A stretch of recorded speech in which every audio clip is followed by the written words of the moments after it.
Hey guys, it's Nikita with Fontsy. Today I'm going to be making a vertical porch sign using the design Farm Sweet Farm from the vertical porch sign bundle. The link to this bundle is in the description below. Today I'm going to be using torch paste. It's such a cool alternative to engraving.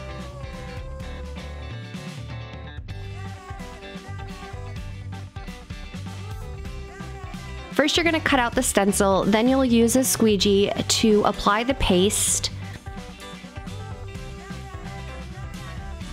Make sure it's in a thin layer. Once it is dry, you'll remove the stencil.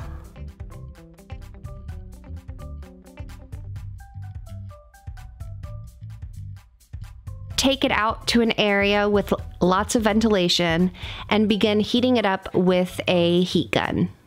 Remember, don't get impatient and keep moving it.